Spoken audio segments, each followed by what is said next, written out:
I first met Paul in the late '80s.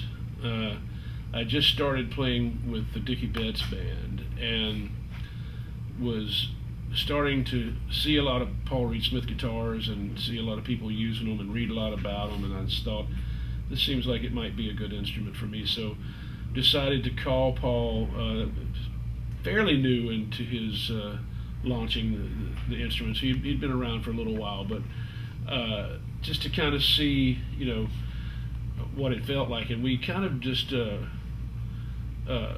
worked up a friendship and a working relationship at that point. We've been staying in touch ever since, and I've played a lot of his guitars through the years. I actually had one of his earliest amplifiers that I used to use from time to time, and especially one of his speaker cabinets that I used for a long time until I think I finally blew it up and caught fire. But we just always stayed in touch, and he's always concerned with what I'm looking for that I don't have, and sonically, how could my world be better? How could he make things easier? So when he started this new amp line, Paul came by Merriweather Post, and the Allman Brothers were playing a show, and he brought some amps by, and I went in one of the dressing rooms and just plugged into it, and before I turned any of the knobs or anything, it was like, wow, that's a cool sound. Especially in a small room, small tight room with no ambience. Amplifiers tend to not sound very good in those kind of rooms anyway, but it sounded good instantly. And I said, well, that's a really cool sound. But at that time, I was about to go on tour with the Grateful Dead, and I needed a cleaner sound that would match the music of that band a little bit more.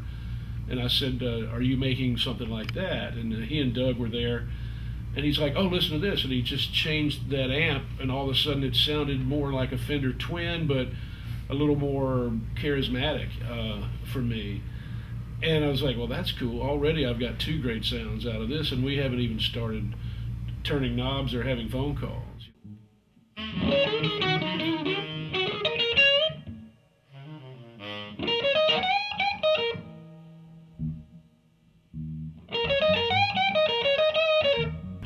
I've been using PRS amps in the Allman Brothers and in my new band, the Warren Haynes band, but also some in Gov't Mule. And in each case, I'm kind of looking for something different. Even though both Gov't Mule and the Allman Brothers go for a little higher gain sort of sound than in my solo band, in Gov't Mule I want a thicker, richer sound because it's a smaller band and it takes up more space, and that's just a sound that I really gravitate toward. In the Allman Brothers, a little more traditional Marshall, but with something that a Marshall won't provide. Paul and Doug have been so amazing about tweaking anything to make it even more like what I'm looking for, what Derek's looking for, David Grissom. The three of us are kind of lending our ears to the whole situation. In the Warren Haynes band right now, I'm mostly using the Club 30s because it's a little softer stage volume. I'm looking for a little cleaner sound, not quite as high gain. But I've also experimented with the 50s, so on some of the larger stages I may go there as well. But the sound for this band is a little bit more traditional bluesy. I'm playing hollow bodies instead of a Les Paul, and it's intentionally I want a different sound, so I think the first place to start is different amps.